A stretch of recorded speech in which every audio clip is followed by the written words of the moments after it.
Welcome back, listeners, to the latest season of the Inspired Writer Collective. We are your co-hosts, Elizabeth, Stephanie.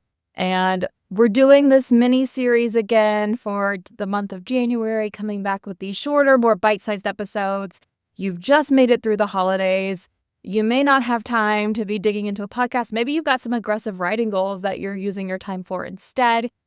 Don't worry, we've got you covered if that's you. We are hosting our free quarterly virtual writers retreat coming up this month in January on, I believe it's the 14th and 15th. Yes. So that's a Saturday and Sunday. Like we've done before, there's a morning time and an afternoon time. You join our Zoom. We'll send you the link if you're on our email list, and hop in with any project that you want to work on. You'll have the soft accountability of having a group there, plus that community aspect. So if you're looking for more of that around your writing goals, we invite you to join us coming up for that. But today, I want to talk about a practice that I've done at the end of each year. Now, this is the second time I've done it, and it has been really influential in helping me craft my writing goals and understand where I'm come from, how much I've accomplished, make sure that I'm acknowledging that as well. And that is the annual journal review. Now, I know people feel all kinds of ways about journals. Some of you may be really inconsistent with when you journal. Sometimes people don't journal at all. But I know there are those of you out there that, like me, will journal, consistently, though not daily.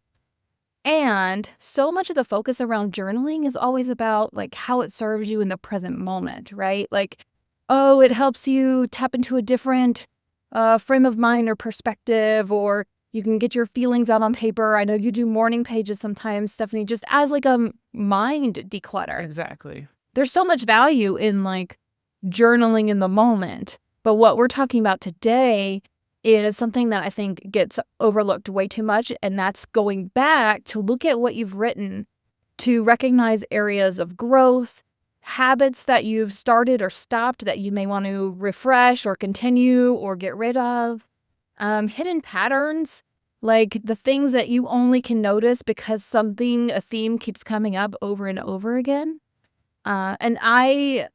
My journal review is always influencing like how I set up my writing for the next year. That was one of the big things that I noticed as I did this year's review. Stephanie, have you ever done anything like that? Well, I definitely appreciate this topic because thinking about this beginning of the new year, it's definitely something that I have not sat down to do myself, but that I know is a valuable practice and one that I'm inspired by what you've done with yours to sit down and look at my writing, though not consistently every day, over the past year again, to revisit all of the progress that I have made. And I think another way that, someone listening could look at their year too is, go back and look at your year in pictures, get out your phone, scroll through, see, where you were, what you were doing, how you were spending your time. And that even if you weren't, per se journaling every day, that can definitely remind you. I know for me, I'm often taking pictures of when I'm at the coffee shop, when I'm writing, I take a picture of my notebook, I take a picture of when I'm sitting down. And so those are also reminders to me of like, oh yeah, I spent time that day writing, or I spent time that day doing something for myself. And I think, the insights that you can find from going back and reflecting on your year, especially with journaling, is incredible, because I know you've found some really great insights that you weren't expecting at all. Gosh, guys, every time, okay, both the years that I've done this, I have realized that I made some massive accomplishments in my writing that I was not giving myself credit for. The first year I did it, I forgot that I'd had a short story published in an online literary magazine. Like, I literally forgot that April I had published my first thing as an author.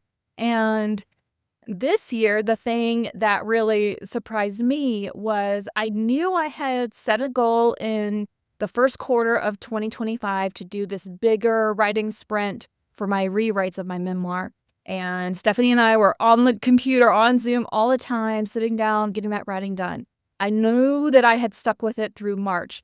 But in my mind, in the narrative I was telling myself, I had stopped that habit and it had completely fallen apart by summertime. And then I, twiddled my thumbs through the summer as my editor had my manuscript. And then I finally picked it back up in October to start the edits. But I could see through reading my journal, this was not true at all. And that is not how I remembered it. But yes, I had stuck with the writing goal through March. Then I had reset another 90-day goal to make sure that my manuscript was edited and ready to hand off to my editor by the summer. Of course I did. How else was it ready for her? Right. But I totally brushed over that whole period of time where after doing my rewrites, where I did another full round of edits through the manuscript. And I devoted at least 60 days, I think, to it.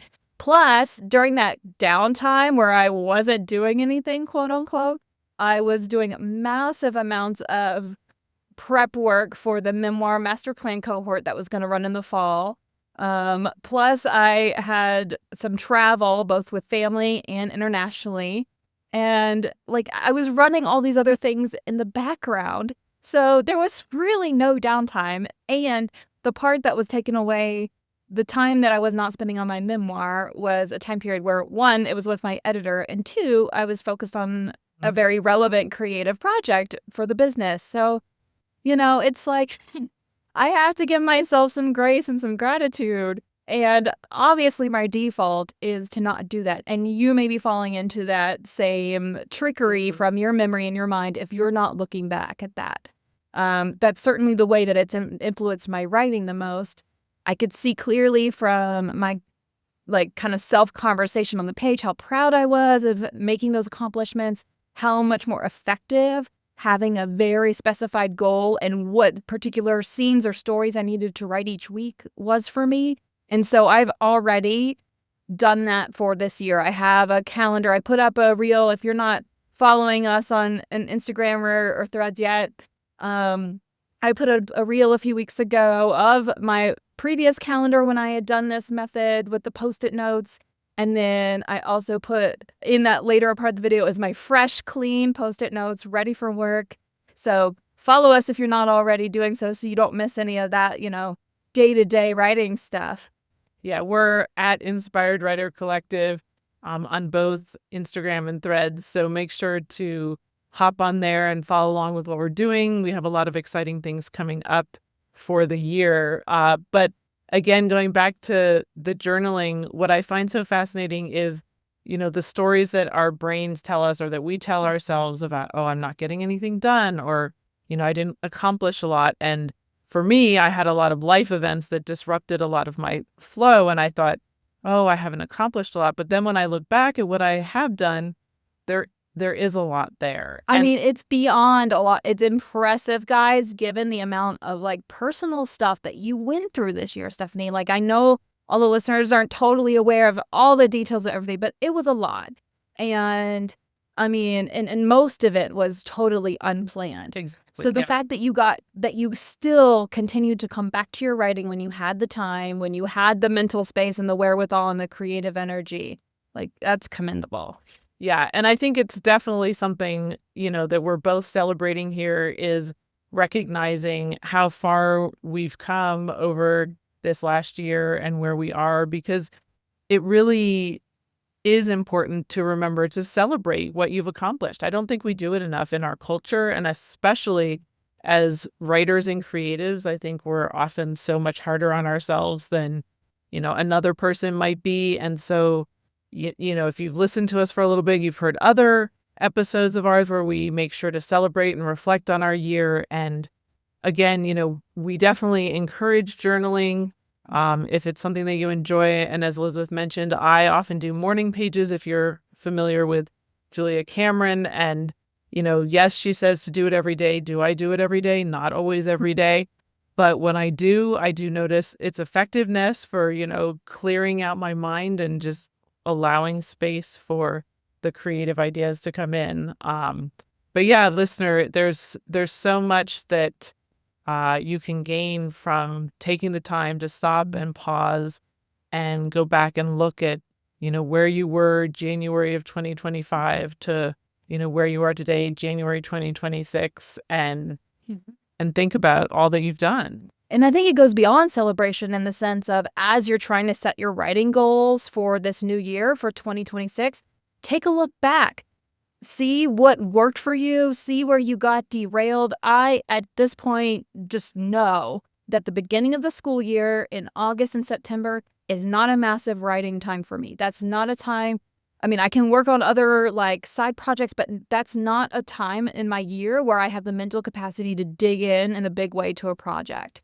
Whereas what I've seen over and over again is those colder winter months where it's dark all the time from January to March have historically been my strongest periods of intensive writing, being not just willing but eager to go sit down on my desk and get that kind of stuff done. Whereas like summertime, I have to really be focused on a goal in order to consistently get my butt in the seat because I'd rather be out enjoying the beautiful weather or going on trips with family and stuff like that. So it's beyond even looking for celebration. Yes, we should absolutely make sure that we're celebrating ourselves, and it's a good, catch of if you haven't celebrated something yet, like here's your chance again to revisit that and do that. But also, as you're looking into this new year and you're trying to figure out what's feasible for me, am I going to publish this year? Am I going to get a full first draft completed this year?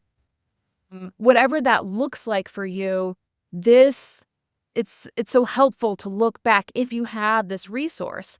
And if you don't have a journal, but you think this would be really helpful for you next year, then this is a great opportunity at the beginning of this year to go ahead and just start bringing that into your practice. It doesn't have to be very long.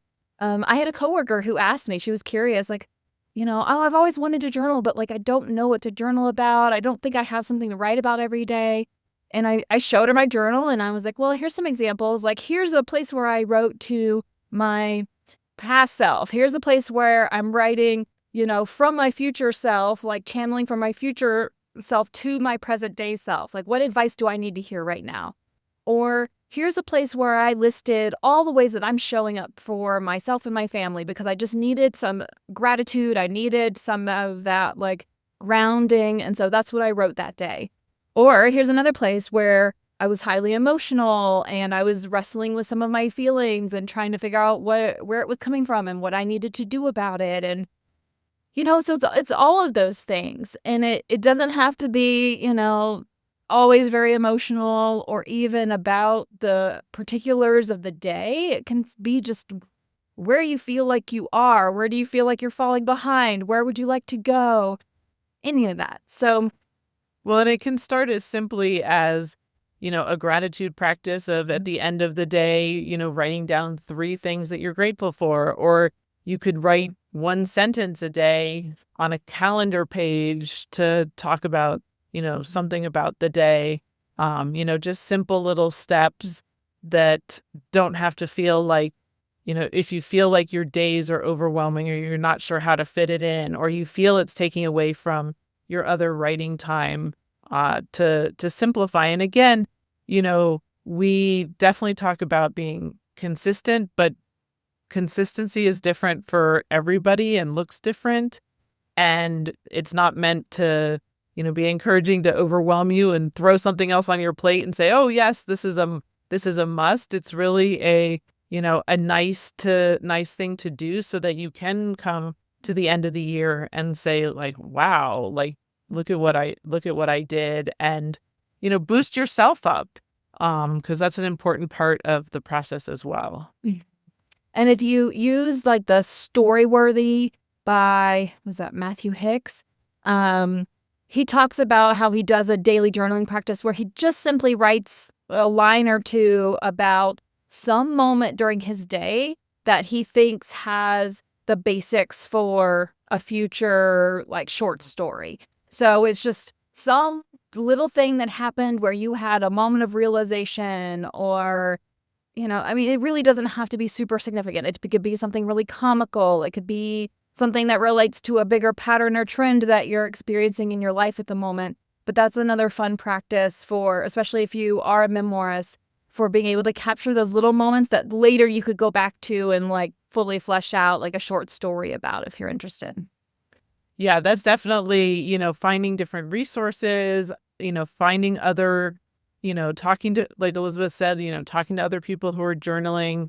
And again, I think it really comes down to the reflection piece. Because as we've found, it just encourages us to keep showing up, to keep moving forward. I know it does for me, because I know that when I look back and go, wow, like, look at how much I've written, or, how far I've come with a particular writing project. When I think like, oh, I haven't been doing anything. Well, no, that's not true, because there's so many different layers to what that looks like. And it might be for you too, because it's so easy for us in our day-to-day lives. And if you're busy and have a lot of things that you're juggling, you forget that, like, oh yeah, I did take that 15 minutes here, or I got 45 minutes here, or oh my goodness, I took a whole weekend for myself that I don't even remember, because then life got crazy and, you forgot about. So, we encourage you to, uh, you know, get a journal if you don't have one, or, keep up the practice. And we also invite you to share with us if